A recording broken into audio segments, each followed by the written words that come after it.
दोस्तों 2023 में सावन का महीना कब है और कितने सोमवार पड़ेंगे, सावन की समाप्ति कब है तथा रक्षाबंधन कब है और व्रत का पालन कैसे करें, व्रत में कौन सी चीजें नहीं खानी चाहिए, जानिए सब कुछ इस वीडियो में। दोस्तों सावन का महीना शिव भक्तों के लिए प्यार की सौगात लेकर आता है। सावन का हर एक दिन बहुत ही शुभ माना जाता है, हर दिन पवित्र होता है, हर दिन भगवान शिव की पूजा की जाती है, लेकिन सोमवार के व्रत की तो बात ही कुछ और होती है। दोस्तों सच्चे दिल से लिखें हर हर महादेव, ओम नमः शिवाय और हमारे चैनल को सब्सक्राइब करके इस बेल आइकन करो जरूर। दोस्तों अब जानते हैं कि सावन के इस पवित्र महीने में कितने सोमवार पड़ेंगे और आपको कितने व्रत रखने हैं, आइए जानते हैं। दोस्तों सावन का महीना 2023 4 जुलाई दिन मंगलवार को पड़ रहा है। बहुत ही शुभ योग बन रहा है, ये दिन साक्षात मंगलकारी है। इस दिन आप भगवान शिव की पूजा अवश्य से करें। दोस्तों 4 जुलाई से शुरू हो रहे सावन माह में इस बार शिव जी की अधिक कृपा बरसेगी, क्योंकि इस साल 8 सावन सोमवार व्रत हैं।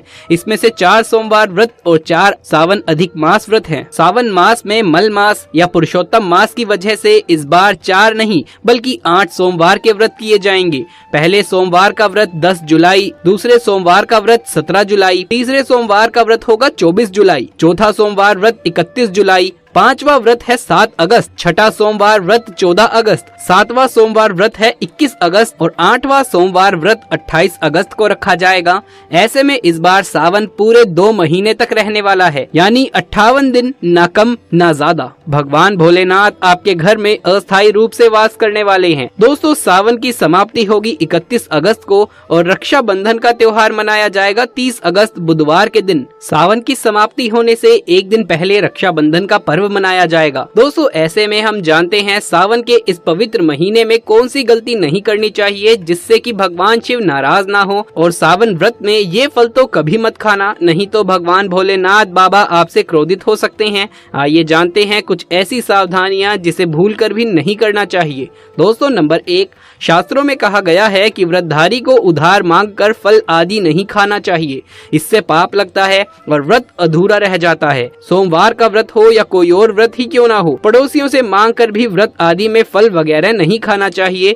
व्रत में उधार मांग कर खाने से व्यक्ति का व्रत टूट जाता है। ईश्वर की शरण में आने पर व्यक्ति को झूठ नहीं बोलना चाहिए, कर्ज नहीं लेना चाहिए, चुगली आदि नहीं करनी चाहिए। दोस्तों नंबर 2, सोमवार का व्रत हो या सावन का व्रत, आपको नाशपाती नहीं खानी चाहिए। दरअसल इस फल का नाम नाश यानी नाश करने वाला होता है, इसीलिए इस फल को व्रत में नहीं खाना चाहिए। व्रत आदि को छोड़कर किसी और दिन आप इसे भी खा सकते हैं। भगवान को भी नाशपाती नहीं चढ़ानी चाहिए। दोस्तों नंबर 3, कुट्टू या सिंघाड़े का आटा खाने से भी आपका व्रत टूट सकता है। आपको बता दे लंबे समय से रखा हुआ आटा आपका व्रत भंग कर सकता है। दरअसल पुराने आटे में गुण आदि कीड़े वगैरह पड़ जाते हैं जो ठीक तरह से दिखाई भी नहीं देते। ऐसा आटा खाने पर दरअसल आप मांस का सेवन करते हैं। सावन का महीना बड़ा ही पवित्र महीना माना गया है, इसीलिए ये 5 चीजें भगवान शंकर के पास कभी भी ना रखें। तो चलिए जानते हैं दोस्तों। नंबर 1, जहां रखा हो शिवलिंग या महादेव की कोई भी प्रतिमा तो वहां पर भूल कर भी चप्पल जूते लेकर नहीं जाना चाहिए। जरा सोचिए जब आपके कमरे में कोई चप्पल लेकर प्रवेश करता है तो आपको कितना अधिक क्रोध आता है।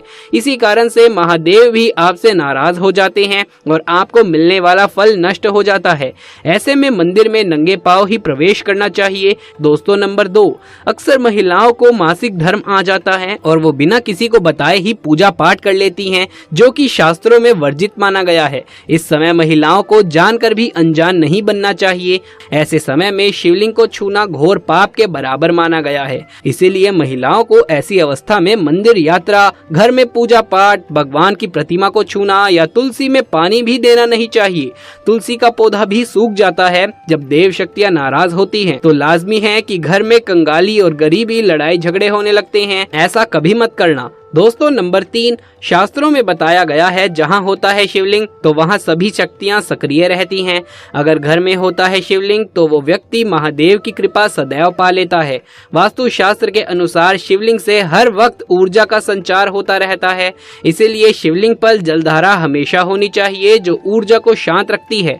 कुछ लोग अपने घर में शिवलिंग तो रख लेते हैं लेकिन वो 1 हफ्ते के बाद जल चढ़ाते हैं, जो कि बिल्कुल भी अच्छा नहीं माना जाता। अगर आप जल नहीं चढ़ा सकते तो आप अपने घर में शिवलिंग स्थापित कभी भी ना करें, जो कि गरुड़ पुराण के बताया गया है कि इससे उल्टा घर में विनाश होता है। दोस्तों नंबर 4, शास्त्रों में बताया गया है कि तुलसी और महादेव का बैर माना गया है। इसी कारण तुलसी में शिवलिंग और गणेश जी की प्रतिमा को नहीं रखना चाहिए।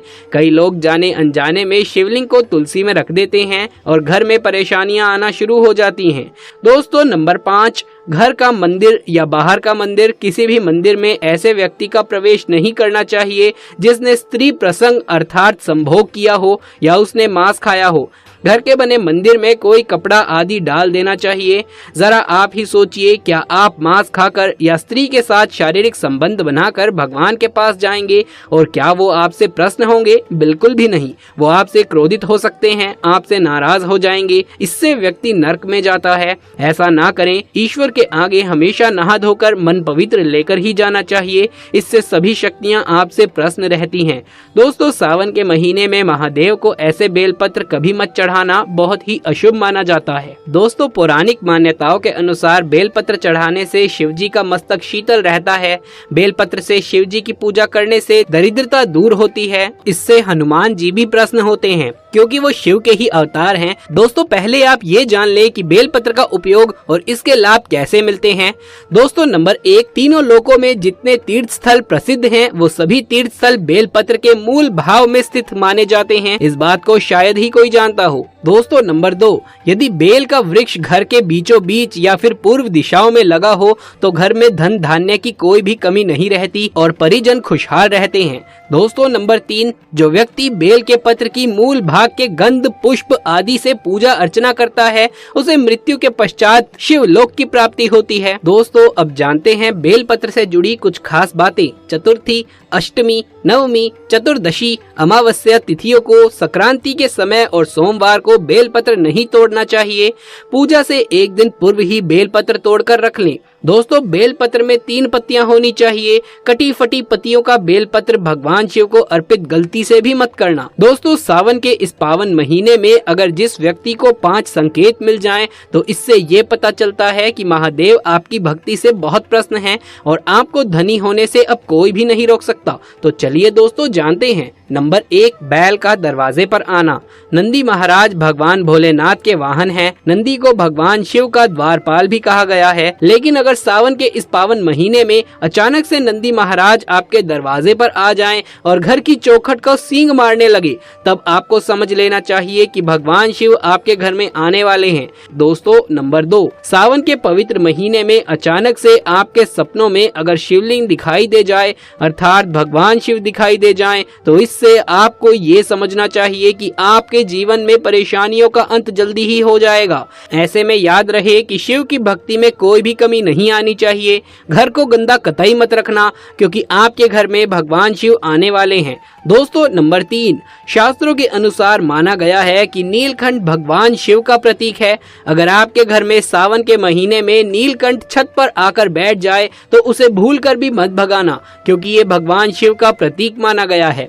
दोस्तों नंबर 4, सावन के पवित्र महीने में अचानक से घर में काला सांप निकल आए तो बहुत ही शुभ माना गया है। इसे बिल्कुल भी ना मारे। ये भगवान शिव के आने का संकेत है। जिनकी भक्ति से महादेव प्रसन्न होते हैं तब महादेव किसी खास अवसर पे ही अपने दर्शन देते हैं। अपने में किसी मंदिर में नाग नागिन का जोड़ा देखना बहुत ही शुभ माना गया है। ये घर में शिव के आने के संकेत हैं। दोस्तों नंबर 5, सावन के शुभ अवसर पर सोमवार के दिन डमरू की आवाज सुनाई दे जाए, घंटियों की आवाज सुनाई दे तो ये अत्यंत ही शुभ माना गया है। इसका अर्थ है कि भगवान भोलेनाथ आपसे प्रसन्न हैं और जल्दी आपके घर और जीवन में प्रवेश करने वाले हैं। दोस्तों महादेव की कृपा पाने के लिए एक बार भगवान शिव का जयकारा अवश्य से लगाएं। हर हर महादेव, ओम नमः शिवाय। एक लाइक तो बनता है।